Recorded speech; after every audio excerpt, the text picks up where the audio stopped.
War has been a part of my life since I can remember. I was born in Afghanistan, just 6 months after the Soviets invaded. And even though I was too young to understand what was happening, I had a deep sense of the suffering and the fear around me.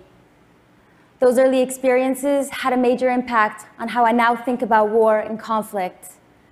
I learned that when people have a fundamental issue at stake, for most of them, giving in is not an option.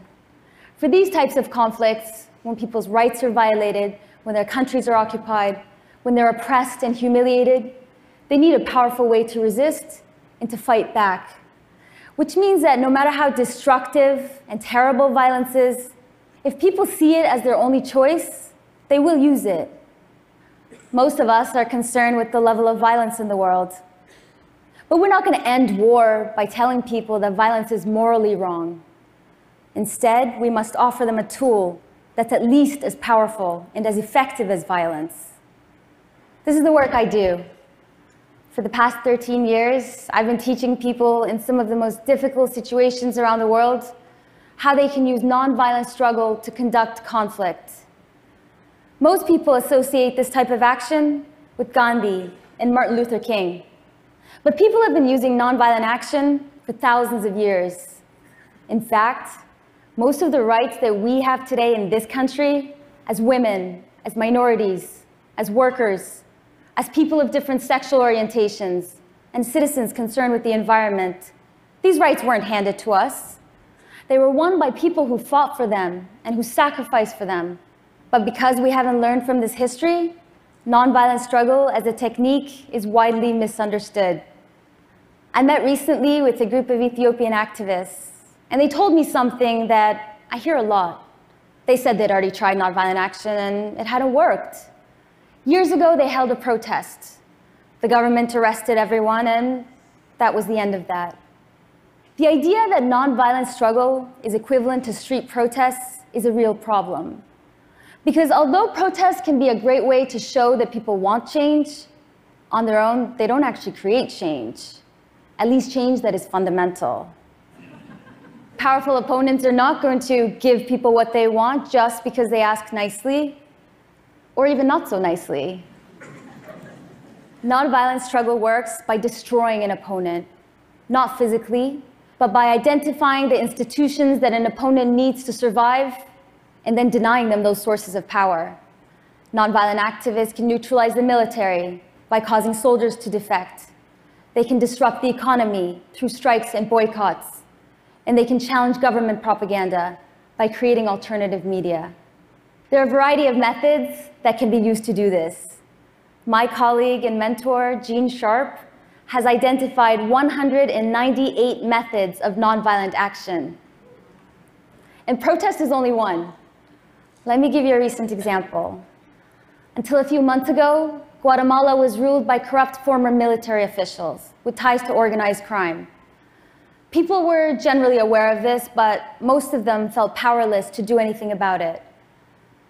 Until one group of citizens, just 12 regular people, put out a call on Facebook to their friends to meet in the central plaza holding signs with a message, "Renuncia ya," resign already. To their surprise, 30,000 people showed up. They stayed there for months as protests spread throughout the country. At one point, the organizers delivered hundreds of eggs to various government buildings with a message. If you don't have the huevos, the balls, to stop corrupt candidates from running for office, you can borrow ours.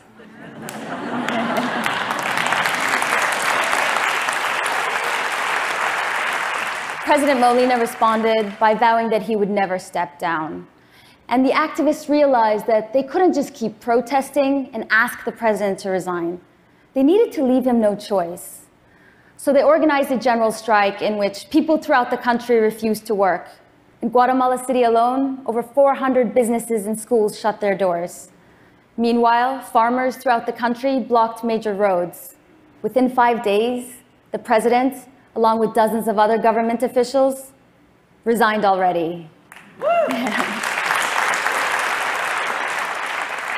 I've been greatly inspired by the creativity and bravery of people using nonviolent action in nearly every country in the world. For example, recently a group of activists in Uganda released a crate of pigs in the streets. You can see here that the police are confused about what to do with them. The pigs were painted the color of the ruling party. One pig was even wearing a hat that people recognized. Activists around the world are getting better at grabbing headlines, but these isolated actions do very little if they're not part of a larger strategy. A general wouldn't march his troops into battle unless he had a plan to win the war. Yet this is how most of the world's nonviolent movements operate. Nonviolent struggle is just as complex as military warfare, if not more.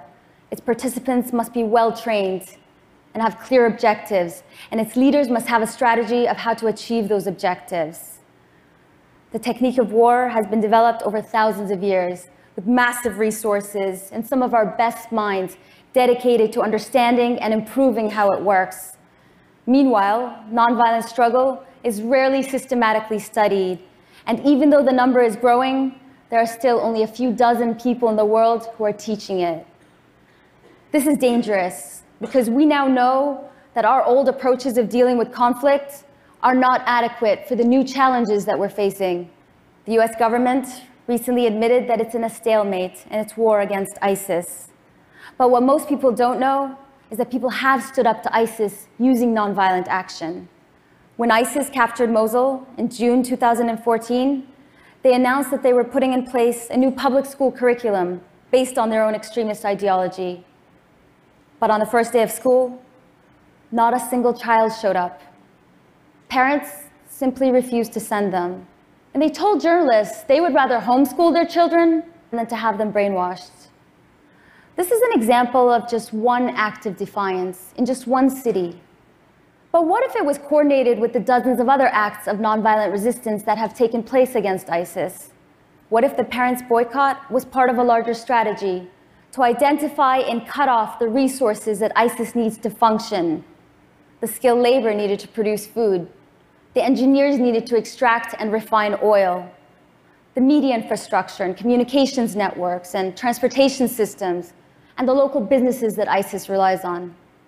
It may be difficult to imagine defeating ISIS with action that is nonviolent, but it's time that we challenge the way we think about conflict and the choices we have in facing it. Here's an idea worth spreading. Let's learn more about where nonviolent action has worked and how we can make it more powerful, just like we do with other systems and technologies that are constantly being refined to better meet human needs. It may be that we can improve nonviolent action to a point where it is increasingly used in place of war. Violence as a tool of conflict could then be abandoned in the same way that bows and arrows were, because we have replaced them with weapons that are more effective. With human innovation, we can make nonviolent struggle more powerful than the newest and latest technologies of war. The greatest hope for humanity lies not in condemning violence, but in making violence obsolete. Thank you.